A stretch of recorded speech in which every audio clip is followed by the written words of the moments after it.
I am a blues poet. I write the blues I feel. I write the blues I know. I am the Billie Holiday of my own pain. There are hardly any pictures of me. I've always been too brown, too fat, too nappy to ever want a moment's snapshot with me in it, but I digress because I'm scratched in pain like one of those old 45s going round and round the turntable in search of music, but the needle keeps getting stuck in all the places it has already been, stuck in the past, stuck in the past, stuck in the past. I am stuck in the past. And if you play me backward, my words would erupt in a tone that is both dark and misguided. I am a blues poet. I write the blues I feel.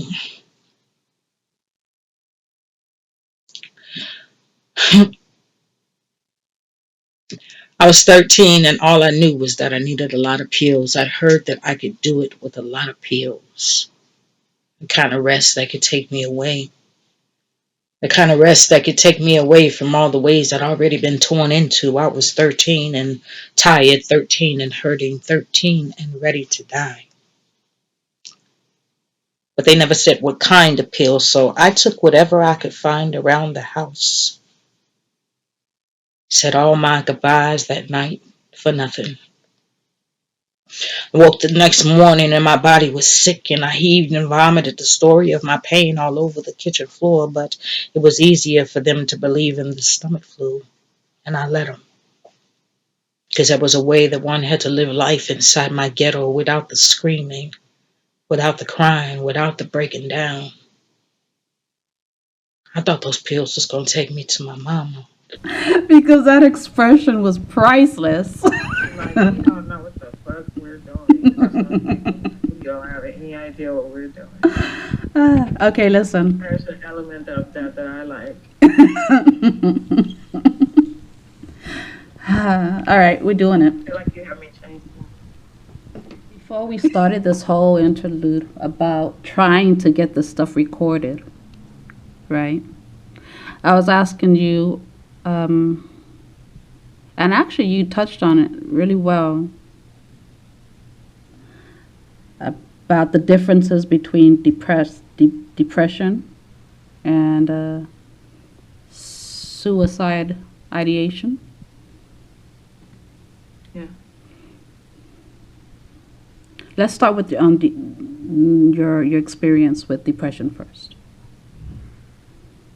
Like how long have you been aware of it? I've known my language for that hasn't always been depression. Um, my language for that was sadness, Mm-hmm. and I've always known that I was a sad girl. Always. Yeah. I've always known that. And I feel like I was gonna say that I feel like I've always known that I'm meant to be sad. But I'm still trying to decipher my own language about that because I do believe that I've always been meant to be a girl who's had a portal for sadness, meant to be a vessel Mm-hmm. for sadness. One of the emotions that I'm meant to be a vessel for is sadness, mine and others. But I think that I've always told myself I'm meant to be sad.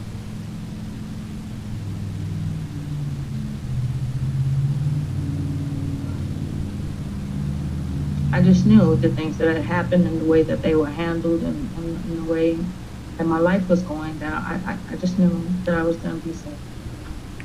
You sound like you're at peace with that. You're comfortable with that, are you? I wanted to change it. I wanted to change it, even just then when I said that to you. Mm-hmm. But because I'm not comfortable saying that I was comfortable with it or that I am. But I guess I have been comfortable with it all my life. Not, it just is what it is. Mm-hmm. You know what I'm saying? And I hesitate to talk about it in a vein of comfort because I didn't ask for it. And I'm not one of those people that believes that you feel the way you tell yourself you want to feel. I don't think like that. I think that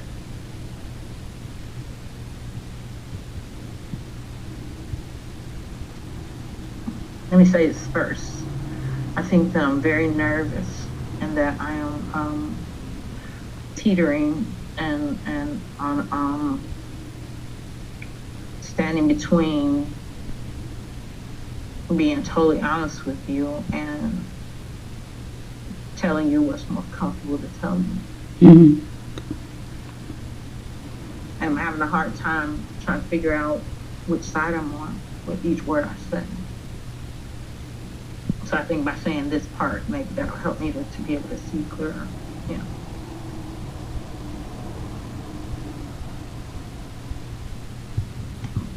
I never had my mom, okay? I don't mean to go into details, but I got to for a minute. Mm-hmm. I never had my mom. Even when I had her, she was on drugs, was always gone. You know, she was always something I wanted. Even when I did have her, she was always something I wanted and didn't have. And then she got sick. And then she died when I was 9. So I understood clearly while she was sick. And I was just running around a house of adults, fed and clothed and housed, but unloved. Mm-hmm. I'll tell you that the first memories I have of wanting to kill myself were very much connected to my own pain, but also a sense of punishment for those around me who didn't see me. Mm-hmm. I'm very aware of that. I can remember that feeling. And when I would think about killing myself, a lot of my thoughts were of the day after, when I was no longer a part of the equation. Well, I was never a part of the equation as I saw it anyway. Mm-hmm. But now other people would know that I was no longer there, that the girl that wasn't there was no longer there for real. Right. And I would imagine what they would say about me. You know, like, did they love me and didn't know that they did? Or so I think that a lot of my thoughts about suicide had a lot to do with punishing the people who hurt me. I paid for choosing to live my life as a soldier. I'm just a bright girl filled with passionate pain who prays for brown arms to hold her, but they say I'm too heavy and that I think too much. And my bed grows colder and colder. I notice the women God sent in my space, they seem to get older and older.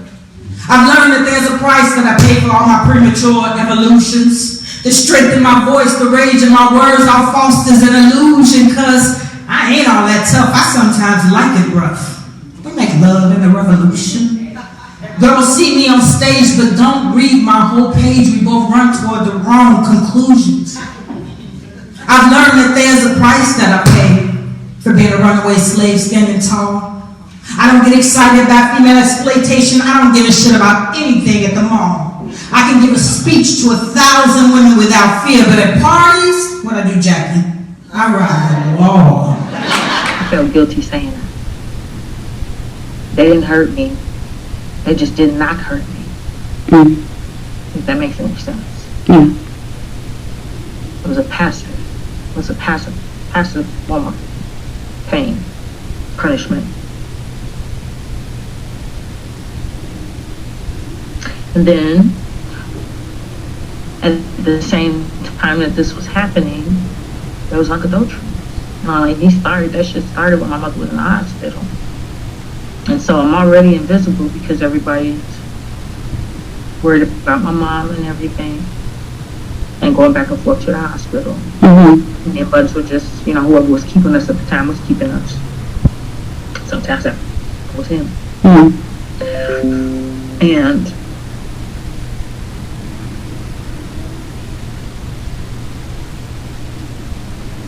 something with me, I told him, right?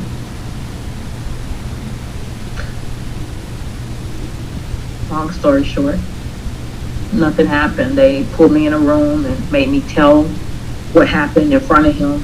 He called me a liar, but they knew that, as an adult, I know now that he had been doing it for 20 years already. You know what I'm saying? And everybody already knew, like it was, so I didn't know that then. Then I just knew that they didn't care, and they were okay with him hurting me. And I think that's where silence started for me. What was the point of speaking? You know what I'm saying? I really do think that that's when my quiet started. When I just became an observer of everything. And I never thought of myself as wanting to take my own life. I never thought of myself as having a life. I've never thought of myself as a person that was living. Even now, sometimes I see myself more as an observer of life. Like, when I'm done doing that, then I'll leave, kind of thing. It was never like a thoughtful conversation with myself about what I would be giving up or what I wouldn't get to do. I would just be done with looking at it. I'm done, with this class, kind of thing. That's how I thought about it. It's just like that. Simple. Just that simple. And then I found out I could write poems. And then it became about how many poems can I write? And then it became about how much of this pain can I leave behind in the poem. You know what I'm saying? Like, how much of this girl can I actually still leave here? I figured out that I could still leave part of me here. And how much of her could I leave? And once I'm done with whatever I want to leave in the world, then that's when I'll go. What kind of sisters is it that y'all are trying to be? And does standing on another's back make you feel free? Do you stand for other black girls? Or do you hang them from trees? I don't trust you because the ones you just say look just like me. But I bet the white folks love you because you bring vision to their dream scene. Every 7 seconds a girl is beaten and then we betray each other. We rather stand for a self-proclaimed jacked up brother. We don't bring the reckoning, just the slow death of one another. We share the survival of our aunts, cousins, friends, grandmas, and mothers, and so the bruised voices of tomorrow's children are seen and smothered. What's it gonna take? How many of us on the stake? How many hearts are we gonna break? I mean, for God and God's sake, I pray every moment that I'm awake that there's a tree that I can shake and there's a storm that I can make. Who's gonna hold me when I ache? Who's gonna hold me when I ache? Who's gonna hold me when I ache? I'm in the basement of my house.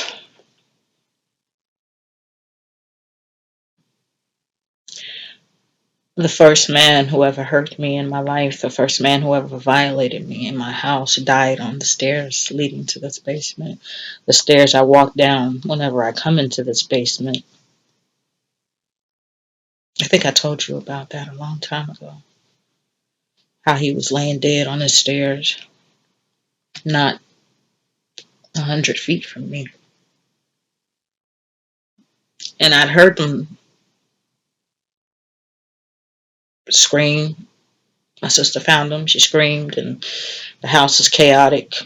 And in the midst of that chaos, I snuck away. Well, not away, because I was snuck down to the basement. And there used to be this opening where from the top of the stairs, you could see the bottom of the stairs. And I peeked down, and I saw him laying there, dead, on the stairs.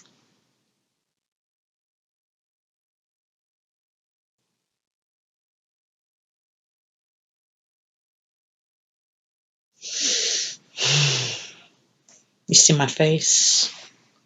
That is still what it feels like to imagine seeing him laying there on the stairs like that. I feel a little guilty saying that, but I feel a lot less guilty than good. Um,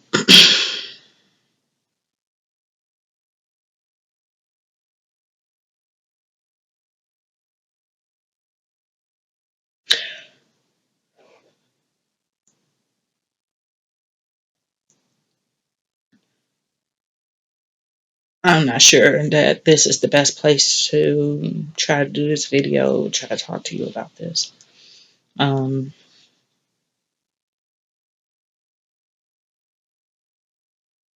Suicide. That word is not strange to me. That word has been a part of my whole life. That word has been a beacon. Like some folk look for sunlight in the morning and the moon to rise at night. It's been that kind of force in my life.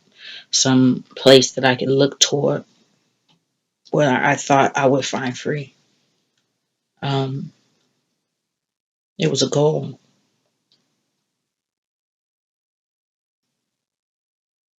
It was a place I had always known that I was not only trying to get to, not even trying to get to, it was a place that I was on my way to. I've always been on the road to that place called suicide. And it wasn't a dark place for me. It was never a dark place. Um, I had a friend who committed suicide. I used to always hesitate to talk about her to people because usually when people hear about somebody committing suicide, there's a formality of mannerisms that people go through when they hear that, conscious or not.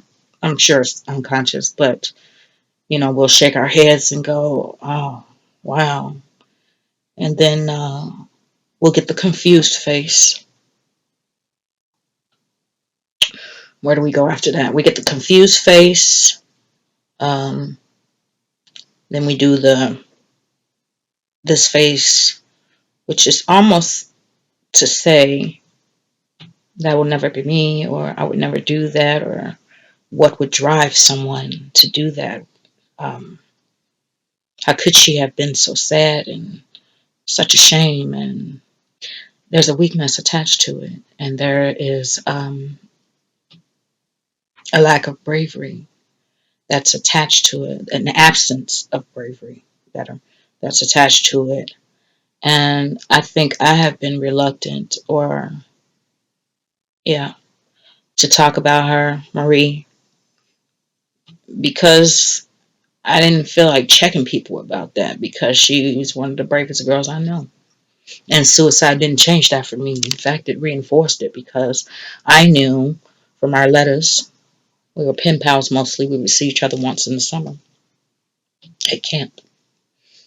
But she had been writing about suicide for years and wanting it. And we spoke freely about it. I'm not sure I was as honest with her. I think in that relationship, I was more of a absorber. I mean, I shared things, but it was mostly,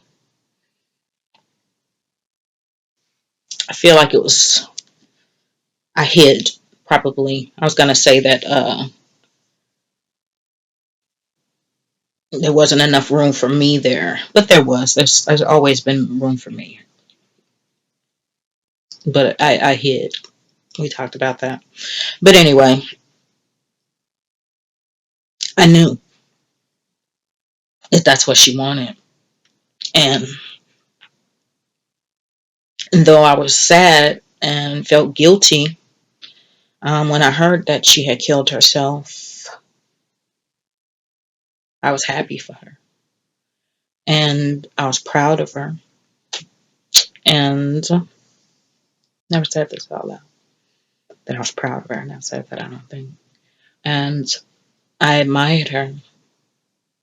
Not because of the act, but what it took for her to get to the place where she could commit an act that she wanted to commit. Like a hallway. In each door, my finger traces. In these rooms, a woman ain't living and a little girl needs forgiven. Restructure the structure to fleshly spaces. Releasing the birds that have dreams and let the sky catch the screams that I thought were just creaks beneath floorboards. Gonna let these demons tear my seams in life and not the dark that they seem, mere remnants of the pain and shame this port hoards. A little black girl lives in that room. I ain't been in there in a while. She get right up in my ear, whispering stories I don't want to hear, but how could I be scared of a little child when I open the door to her room? There's just this heavy need that looms. She plays hide and seek to make me guess this little girl needs more than I possess. I don't go in that room. Plus, she's got this closet that has floors that are made of quicksand where she plays games with this grown man, this well-respected and known man, and he ain't got no kids of his own, man. He likes to tickle and touch her little stone, and my God, just leave the kids alone. And this little girl that made a clone and another, so she ain't alone, and she ain't got to hear his grunts and groans, and I can't save her now because that bird is flown. And so all these tiny drones and clones, they play inside that room alone, and I stand outside that room like stone, just let them pretend I'm never home. I tiptoe past that room. Across the hall is a lady that maybe you've heard about. Some insane lady that screams and shouts a lot of rage that I would rather live without. Every time I open that door, she cuts me out, calls me a coward and blacks me out. I pretend like I don't know what she's mad about. She want to pick me up and shake me out so all my bullshit falls right out, and she can live a life without so much to say, without a mouth, and being haunted by the little girl across the hall who laughs so loud, flinging blood on the wall. She's not the kind of kid that plays with ropes and dolls. She teeters on the edge of the hall like a too-high cliff, and she's about to fall.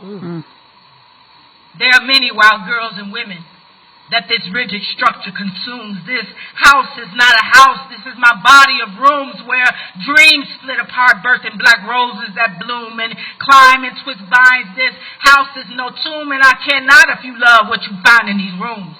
I cannot if you return or you prone to dimming lights, because I'm writing for the old woman who roams my hallways at night, thinking she's nothing except despair and doom. But I'm not going to let her die, leaving only pain as heirloom, believing the hallways are safer than living these rooms.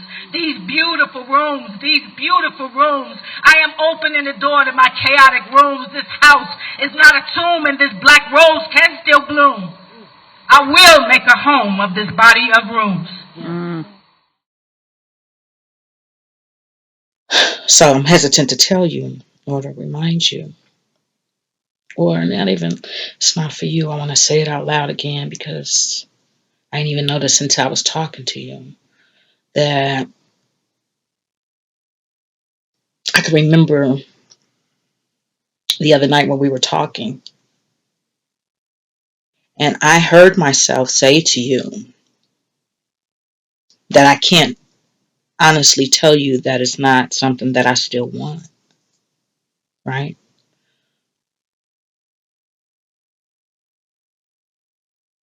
I can still taste those words in my mouth. And out of everything I think that I said in that conversation, that has lingered with me. Because, and that's the wonderful and fucking terrifying thing about a relationship like ours. Because I am comfortable and I do feel safe. And so things come out of my mouth that I haven't thought about. I don't have a filter for you, right? So all of this disappears. Whatever is here jumps right into my mouth and right into the air for your ear, right? So anyway, we both learned that about me at the same time. I like a lot of my life right now. You know what I'm saying?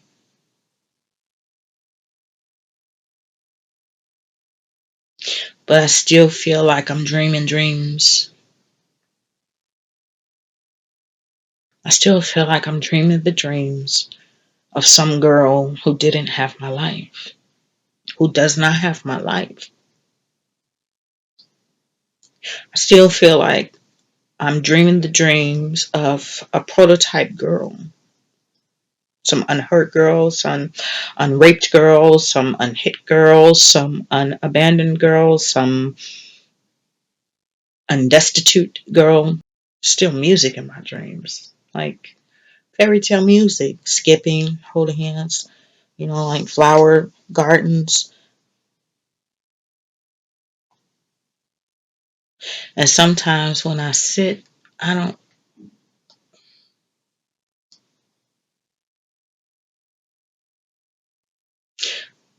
What's interesting, Journey? is that a lot of times I think people, especially women, we don't share our pain because, and I think that you said something like this the other night. You were talking about this. Um, we're not looking to be fixed. We're looking to be heard. And I think that a lot of us are hesitant to speak what we really and truly feel because we know that the people that love us, especially if we're women and they are women, we know that the people who love us, that love sometimes prevents us from just being absorbers. We don't just allow things to soak into us and to just know them. We want to fix it. We want to leave it right up here on the surface, and we want to, deal with it and touch it and trouble with it and all that kind of stuff. And I don't want anybody touching my feelings like that.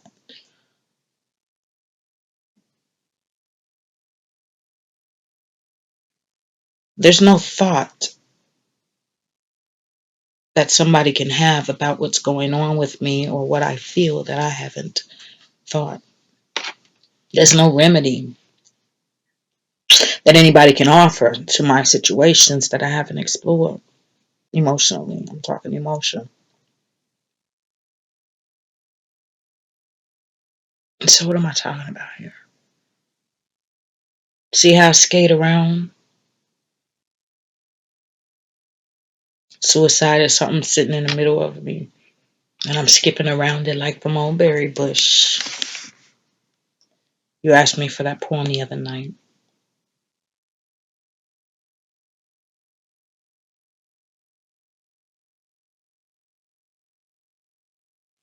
Why do you like that poem?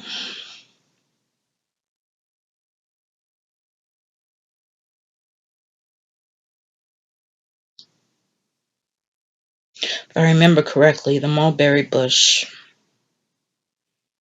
is about different versions of a young me, skipping and singing to a nursery rhyme with blood-stained dresses. Some of the images have blood-stained dresses. Some of them have gunshot wounds. Some of them have stab wounds. Some of them have giant holes where their vaginas should be, and brick walls where their mouths should be. The mulberry bush.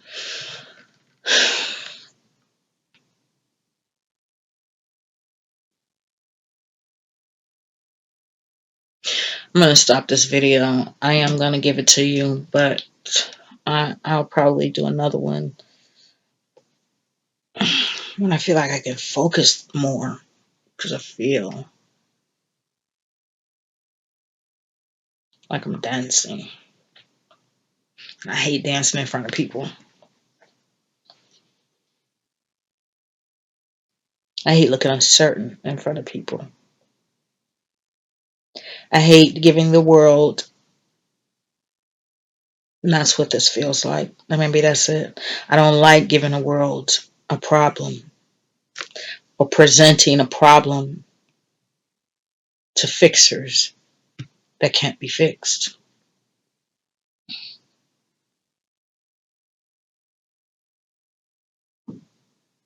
Speaking about women, you know what I'm saying? Is it not like giving eggs and flour and baking powder and cream cheese and butter and whatever the fuck else people use to make a sour cream pound cake? Is it not like giving somebody any ingredients, giving a baker those ingredients and saying, don't bake a cake? Just leave the shit sitting on the table. Just leave the stuff on the table. Not every not every time these things come together are they meant to make a cake. Can they not be secular?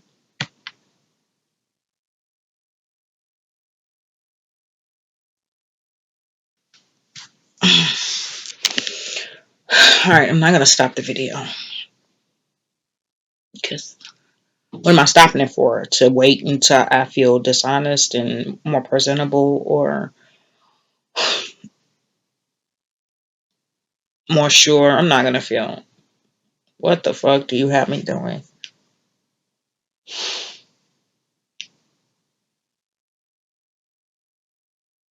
I talked to other women about suicide. Theirs. I feel guilty talking about it when it comes to me. You know what? It's not even guilt. Well, it might be, but I think that maybe it's not just guilt. Guilt is not the only reason that we don't talk about it. I think part of it also is fear, because that's some scary shit to hear somebody say to you that I want to die or I'm thinking about killing myself. It's such a finality to those words. Not only do we not want to put people in the position to feel pressure to save our lives, which is what they will feel no matter what we say, okay? But also, I think that we're terrified that once we say those words, absolutely nothing will happen. I mean, even me,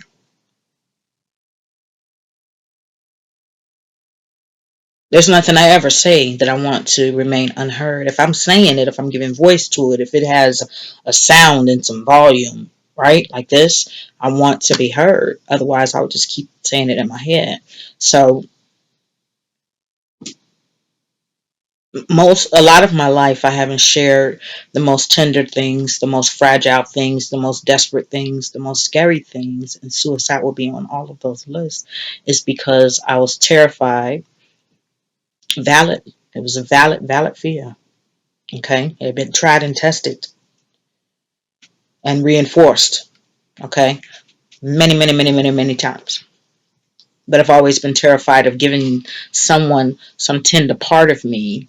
And I think that they're going to reach out their hand and take it from me, sit on the floor with me, and we look at it together. But oftentimes, what has happened in my experience, is that they leave it right there with me, or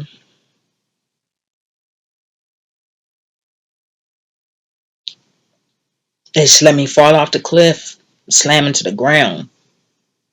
And then I practice with the sound of me slamming into a ground. They're not familiar with the sound of me crashing. They're not familiar with the sound of my dying. They're not familiar with the sound of my desperation. They're familiar with the sound of my need. And I've taught people that I can take care of myself, you know.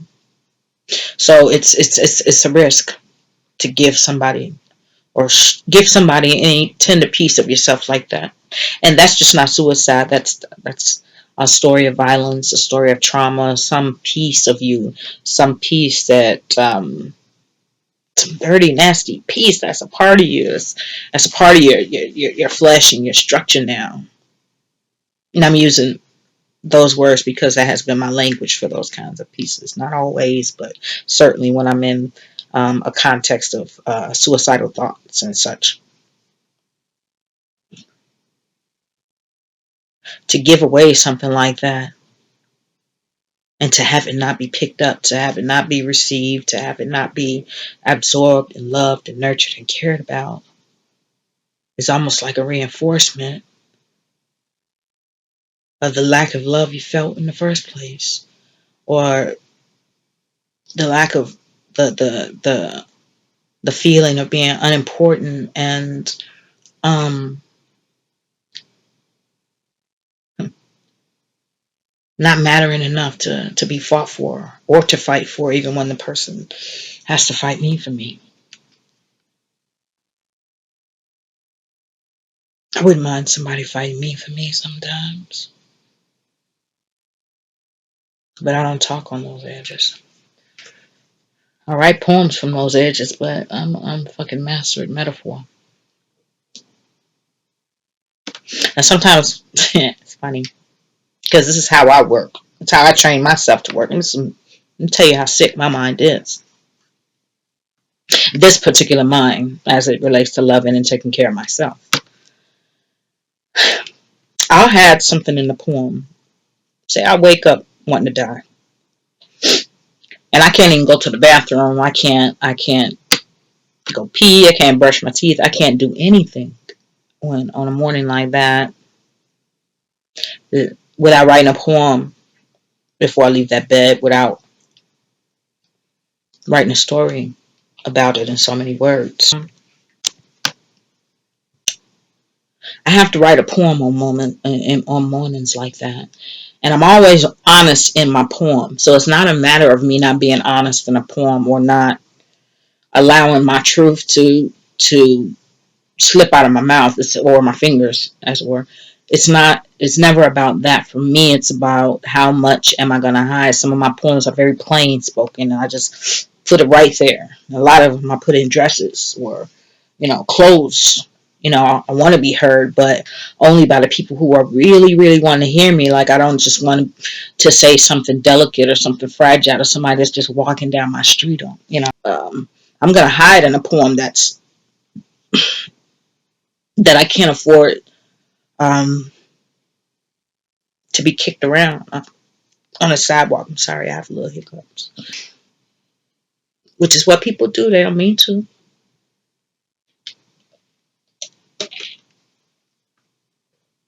And I hide in those poems and I use the metaphor because things I've done in my own mind. Remember you said, well, I won't even try paraphrasing you right now. But that monster in my mind, in that neighborhood, that part of the neighborhood of my mind, I know the characters, okay? So I know that if I put some shit out there that's not picked up and it's just kicked around while people are just walking past or, pick it up, oh, what's this? Oh, like, love, oh, Jay, I love your poetry or whatever. I hide, okay? The tender things in the poem. I hide them behind words, thoughts, ideas, wordplay, whatever. I know a million ways to hide. Now here's the thing about what I've taught myself and the monster that I know, because I wait and I watch. Because in the way that I've written a poem, I can tell when someone is just walking down the street. I can tell when someone is walking down the street, stops, sees my poem, picks it up, looks at it, decides it's too heavy, drops it, and keeps it moving to pretend they never saw it at all. I can tell one, which is fine. I'd rather they do that. Don't drop it, but just put it down softly and get the fuck away. And I appreciate it. You know what I'm saying? I can also tell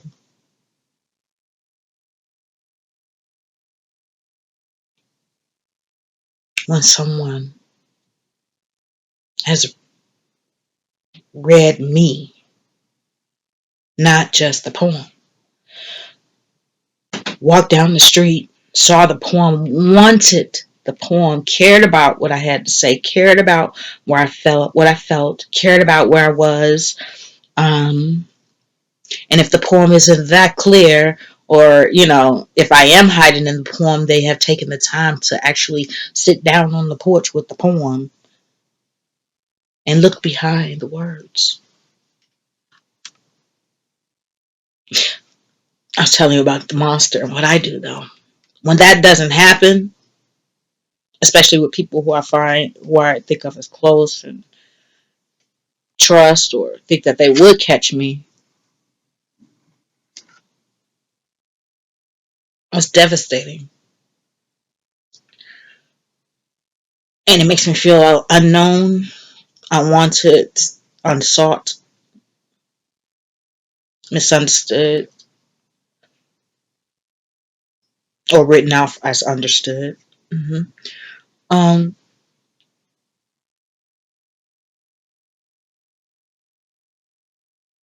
when I do that and I don't feel absorbed, now mind you, like I told you, I'm good at hiding, so it's very easy to miss it. But I apply a lot of worth to whether people are missing it. And what I do is tell myself the story that because they didn't take the time, it doesn't even matter if they had the time. I don't even need to, I won't, it's not a conversation I ever have with anyone. I apply my own shit to it. That's what the monster in me does. I apply my own shit to it. They didn't care. They didn't give a shit. And I'll probably get an attitude with them for the rest of the day. They don't even know what the fuck's going on because it's all happening right here, here. All right. And when I feel like that, though, what that monster, that particular monster inside me does, what she says to me is, they don't give a shit about what you're saying. Nobody cares. Nobody cares. Nobody gives a shit about you and what you're going through. And you're never going to be understood. And you're never going to be loved for who you are. And you're never going to be seen. And you're never going to skip around any motherfucking mulberry bush in a clean dress. On days when I feel unheard or unpicked up, that monster inside me tells me, what the fuck are we still doing here? She taunts me and she'll tease me like, what, you actually thought they cared about you? You actually thought they loved you? I told you a long time ago that they were never going to understand us. I told you a long time ago to stop making a fool of yourself trying to be loved. I told you a long time ago that we're wasting time. I told you a long time ago that I am sick of this shit. And I asked you, I begged you, I've been begging you all my life to save us from this. I've been begging you all my life to get us the fuck out of this crazy place.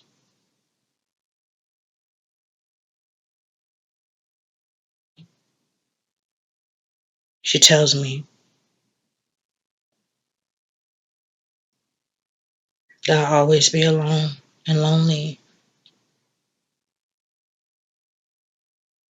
And I'll never be able to wipe all the stains off. And I'll never be able to hide them all. And some stains don't make you feel powerful. I don't care what kind of arena you speak them in. Some shit just make you feel dirty forever. And who wants to live like that? So that's what that particular monster inside myself does. And what's so scary about that is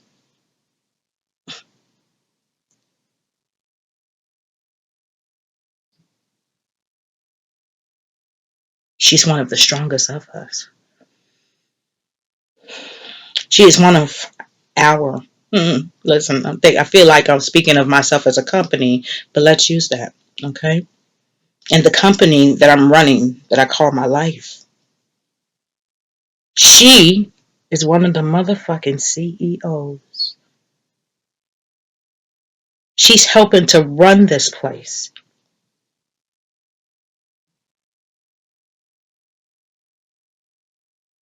And I don't always feel strong enough to defy her or deny her or ignore her. And she makes so much sense. I mean, she's a very practical girl. She's the part of us who can't stand Joel Osteen.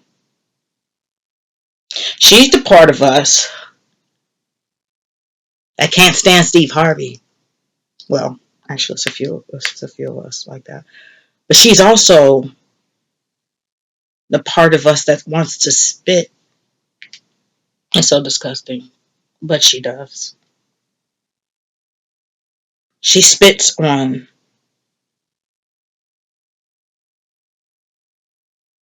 the idea of positive thinking and,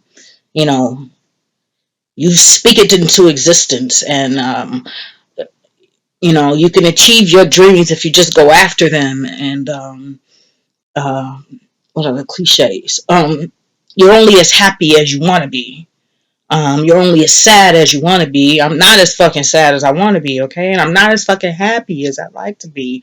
And I understand that I've engineered a lot of these selves. But I didn't engineer the fucking trauma that pushed me to create these different cells to survive it.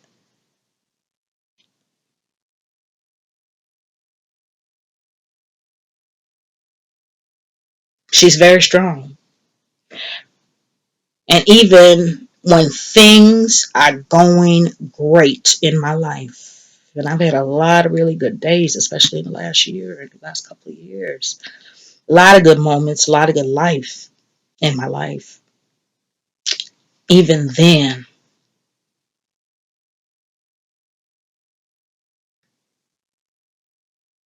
I can't kill her. And I'm saying I've tried. I was about to say, I'm not saying I've never tried to kill her. I think it's obvious that I'm saying I have tried to kill her. And sometimes I thought I had. But she just sleeps. You know what I'm saying? She's lived here too long. And she has, I think, perhaps all of the years of my silences and that added to all the trauma and added to all the rest of the shit, you have to survive in a life. Being black, being girl, being poor, being lesbian, all of those other labels, identities, all those things that come together to make up who I am.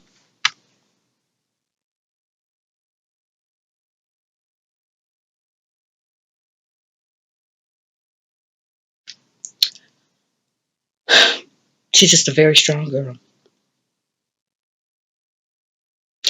And I think although all that stuff and all my silences and insecurities, I put so much into raising her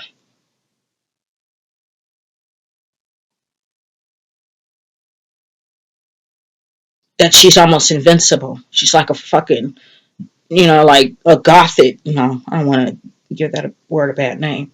She's like a zombie superhero in me, right? And as soon as there's a crack in the door, as soon as there's a crack in the wall, a crack in the floor, a crack in the ceiling, as soon as there's a crack in me and she can seep out and cover me, she does it every time. And I don't hate her. I love her. You know what I'm saying? I love her.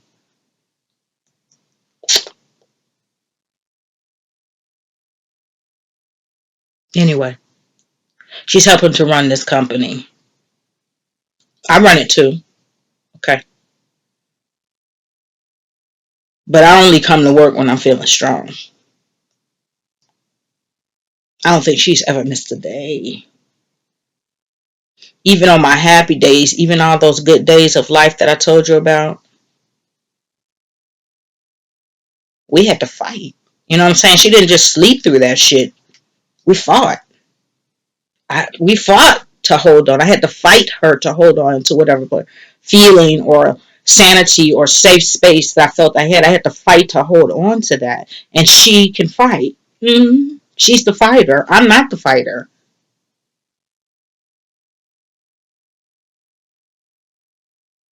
In my mind, I just had the thought when I said I'm not the fighter. What you saw on my face was me having the thought that one day she's gonna win. She don't fight. She don't fight clean. She fight dirty. She'll pick up the knife. She'll pick up pills. I don't want to go into that because I don't feel like fighting her tonight. Okay, I would like to remain who I am, but I love her. I don't hate that girl in me. All she ever did was try to keep me from hurting. She's never wanted to hurt me. I have never wanted to hurt me. Not consciously. It was never, my thoughts of suicide have never been about punishing me. Like I told you last night, at times when I was younger, some of those thoughts were about punishing other people that I felt abandoned me or didn't love me or added to my feelings of insecurity and worthlessness.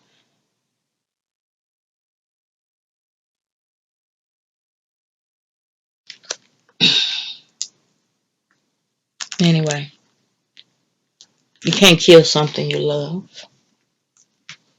She just wanted me not to hurt anymore.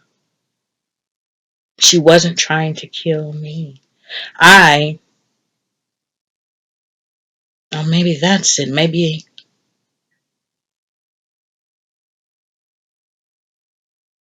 this is also what I wanted to say about the stories that we tell ourselves. Now, when I talk about falling off a cliff and nobody catching me, and then what I would tell myself about them not loving me and not wanting me and all those kinds of things, that girl prevented me from empathy. All right. She only allowed me to color it all as apathy toward me. I would have to work really, really hard, and I still do, to say, well, maybe it's not that she don't love me. Maybe she's also broken, right? Maybe she's also on the edge. Maybe we're both hanging off the edge by one hand. How the fuck can she pull me back up? Mm-hmm. So I haven't spent a lot of time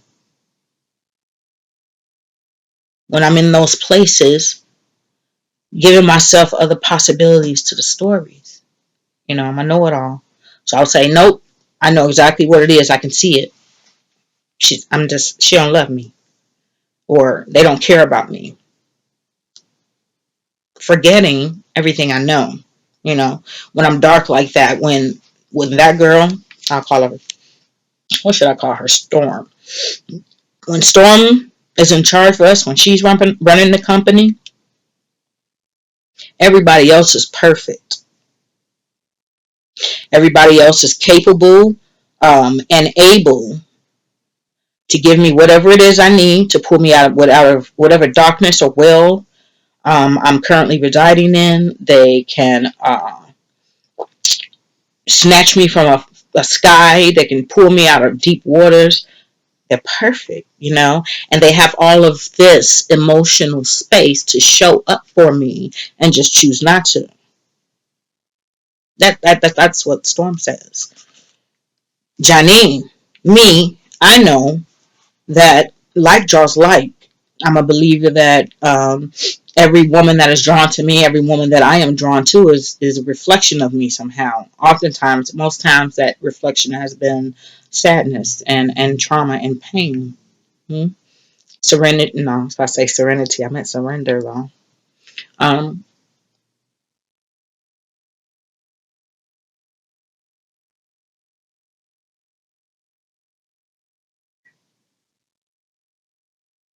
yeah, she don't cut nobody no slack. Just me. It's just a sickly love. All right. Now I really feel like I'm rambling, so I'm gonna stop this because I think I want to think some more about Storm. I think tonight, I don't think that I've ever, well, you can see before tonight, I've never named Storm. Um, which means, like you said, even though I say, well, not you didn't say this, but I'm saying in relationship to what you said about getting to know those people in the neighborhood or the characters in the neighborhood of my mind, I'm not sure that I have gotten to know her as well as I think I have because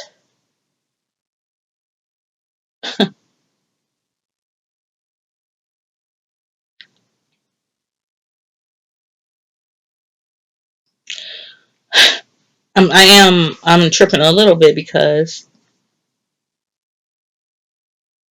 that analogy, I'm thankful for it because it's useful to me.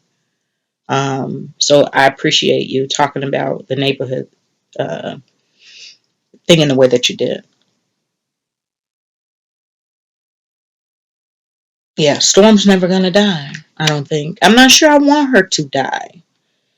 You know, maybe we could just, maybe I can just figure out, or maybe some of the work that you're doing will help other women and myself figure out how I can give her other ways to protect me without taking me away from the earth. Maybe I can teach her a different way to think about saving me from hurt and pain and despair and devastation. Because I've heard the things that we whisper, and we seem to get a thrill from talking down on other sisters like we know our whole deal. But sometimes the matter of her survival is just a warm hug and a hot meal, but we're telling her to go to the shelter and call the police. Well, we know that stuff ain't real, because don't you know the ones that finally leave are the ones they finally kill. They turned her into a thing to be hated, and now she's all alone. Her friends and family have turned her back. She's a prisoner in her own home, and she ain't got no money. She can't call for help because they don't have no phone. Our silence fertilizes the fields where fear and shame are grown. And we're supposed to be there to catch each other no matter how many times we trip. We should be there to comfort each other, put ice on bruised eyes and lips. You should be able to lean on me if ever your backbone should slip. Or steady the earth for a little while when you begin to lose your grip. But she was tough, she was a wild girl, some folks used to say.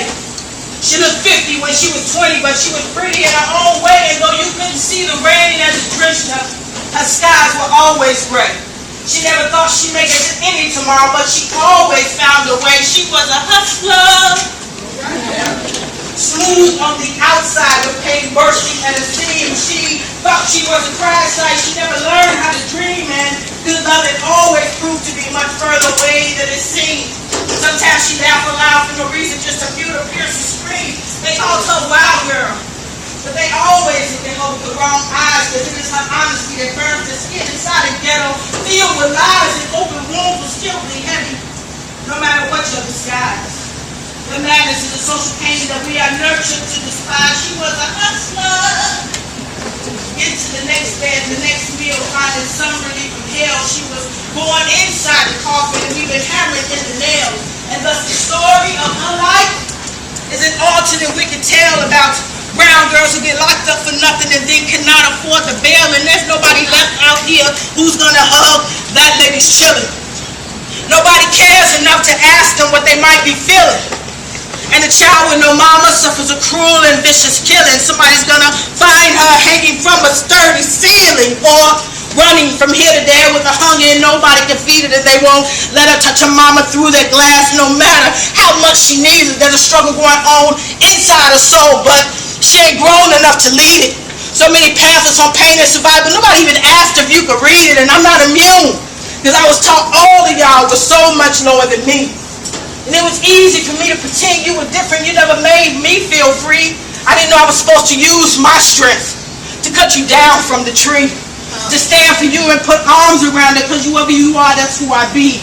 And I go along with the world when they still try to tell me that you are invisible. And the urge to stand taller than you, it is still so irresistible. But the vines on which we all grow, they are all so twistable, and I gotta structure my life so you not surviving makes my life unlivable. Because you and I, we're both different strands of the very same rope. We both tear right here in the crack between death and hope. We're overdosing on shame, sex, disease, jail, and dope. Our bodies have been beat, kicked, raped, mutilated, sterilized, and broke. We are all suffering. We just got different ways that we might cope.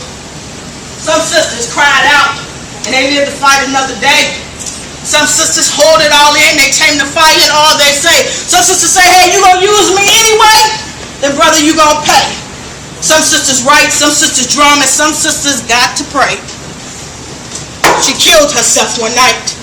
Wet blood on cotton sheets. She was tired of trying to find the light that we say shines on darkest streets. She was tired of trying to walk around here looking normal atop two broken feet.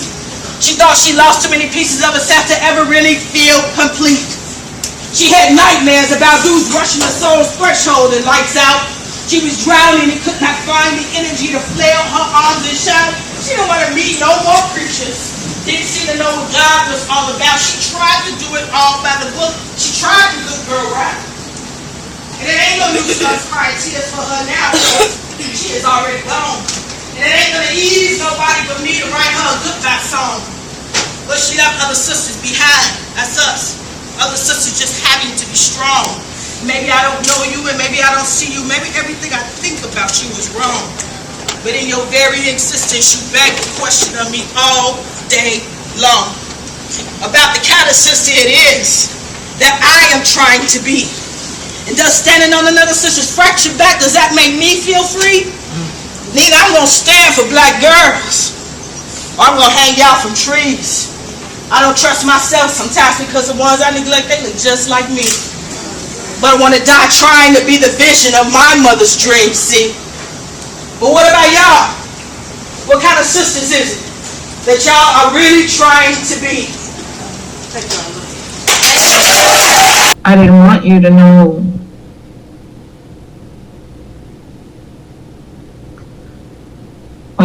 when you love people, when you begin to love people, it's harder to tell them the truth sometimes.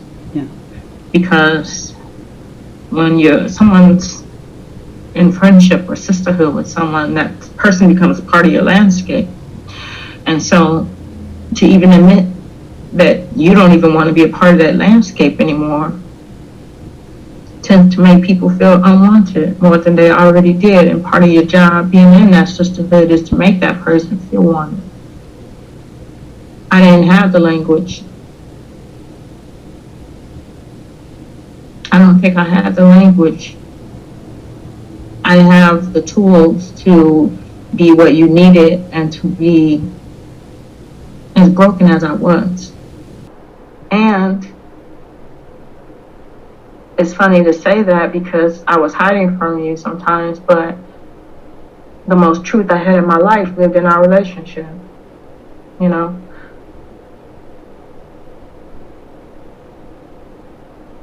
And so whatever was said there was real.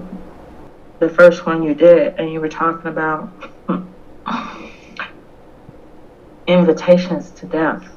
Was that your language? Yeah. Is that your language? Yeah, a death invitation. Death invitation. I don't know that I understood that, but I don't know that I could say the same for me because life, everything was that for me.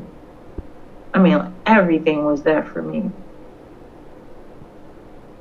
No matter where I was in any situation, there was a way that I had thought about doing it. Mm-hmm. The you that you show for the community, the you that shows up to help in sisterhood, the you that shows up to the hospital when you get those calls, or when you used to get those calls, right? That becomes, in a way, part of your armor. Mm-hmm. And so, yeah. And that has transferred to the poetry. Yeah, right? Mm-hmm. Yeah. And so even whereas your poetry could have been an out, I think sometimes now because it has transferred, does it take away from your ability to be vulnerable? So interesting, that question, because I don't know how to express that being vulnerable so much Mm-hmm. takes away me being vulnerable. Mm. It's like it does.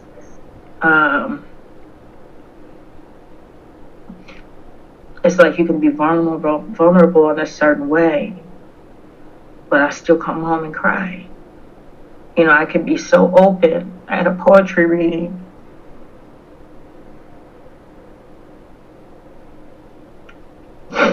And do everything I can to break a silence I think I'm keeping, or break down a wall I think I've put up. And I either put the fucking wall back up before I leave or on my way home, or the vulnerability itself became a wall. Because I still come home sad and alone. And when I say alone, I'm not talking about without the physical body with me. I'm saying right. Alone. Like, still feel like I'm misunderstood and not seen and invisible. and unwanted. I still feel all those things, even though I just gave away everything to prevent myself from feeling those things. I can't explain it.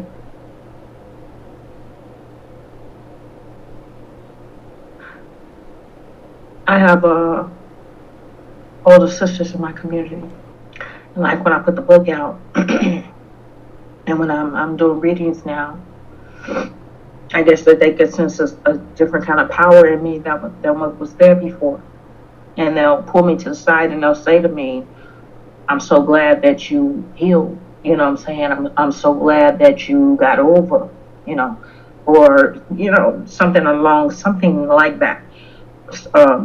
I'm so glad that I'm trying to remember exactly how they say it because they take a long way to say it because they're being careful. Mm-hmm.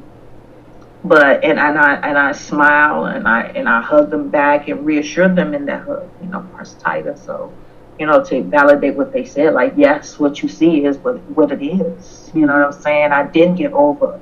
Your baby did, make it through. She made it over the mountain type thing. Like, they've been waiting for this because I've been sad for so long. That's how they saw me hurting, some hurting things. You asked me what I would like for people to take away from this video. And I think more than anything, I would like us to give ourselves permission to tell our stories and break our silences and make room to hold space for one another. I think that we will have a lot less depression and a lot less suicide if we were able to do away with shame and suspicion of one another. And we do away with shame by normalizing the pain and rage and despair that we feel living in a world such as ours. We do away with shame by saying me too. We do away with shame by breaking silences. That way we don't have to whisper these things, and we're all whispering the same thing, so why are we whispering it? That's what I would like people to take away. Most especially women. I say that because when I'm talking, I'm usually talking to and about women. I'm women-centered, women-focused, so I don't mean to exclude male-identified human beings, but that's just where my center and my focus is. I want to tell you that it wasn't easy to tell you the things that I told you.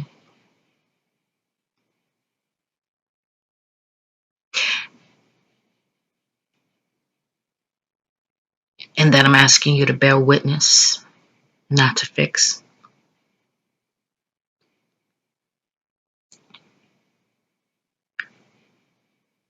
And before you reach to try to solve my puzzle, that you try to identify with some of the pieces that feel like they may be a part of your own puzzle and explore those. I know I'm going to be doing a lot of that after this. I think that's all that's coming up for me in terms of what do I want people to take away. You also asked me, Journey, I think you said, what keeps me on earth? I think is the way you phrased it. Quickest, simplest, and most honest answer would be my relationships. My relationships.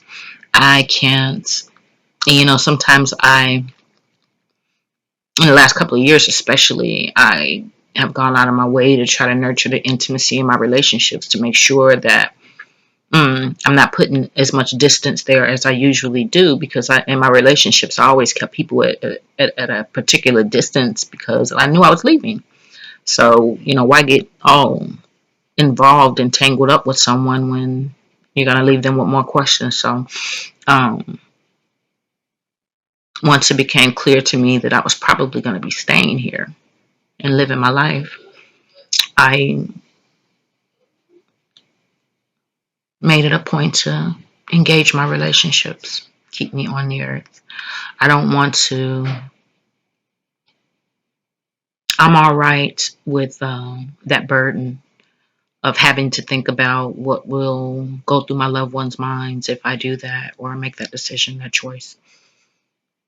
And I can't do that to the people I love. I'm too involved now. I'm too entangled in these relationships. And that's why I'm still here. And also, let me add, along with those human relationships, I'm also in a very deep, intense relationship with my poetry right now. And I'm enjoying that. And I have some other things I need to say. And that's why I'm still on the earth. And for moments like this, if either one of us had killed ourselves at any point, all the times that we wanted to, but let's just say the last 10 years since you and I have known each other, if one of us had actually gone through and killed ourselves, we would have never met.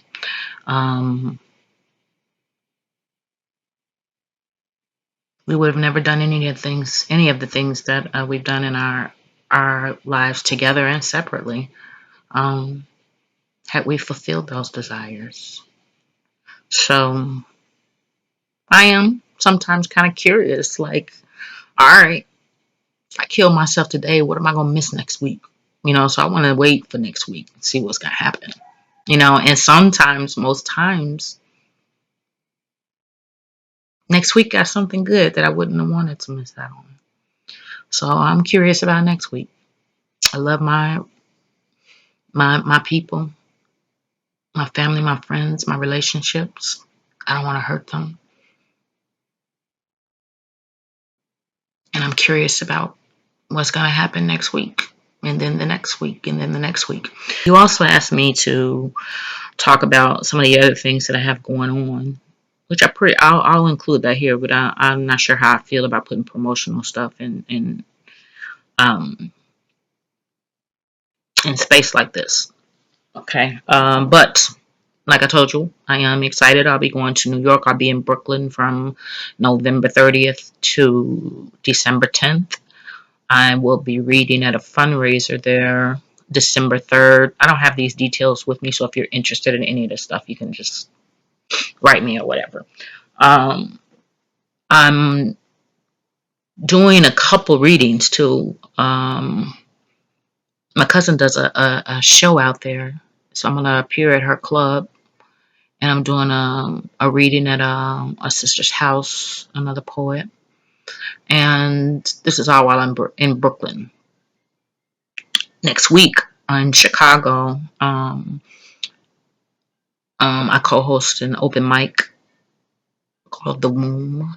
And we'll be at Affinity Community Services every third Thursday, 7 to 10. And I have a book called Body of Rooms. I'll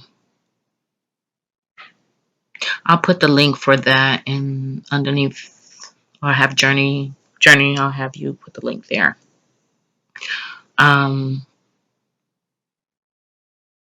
Interestingly enough, before I finished that book, I was very, very, very, very much ready to go.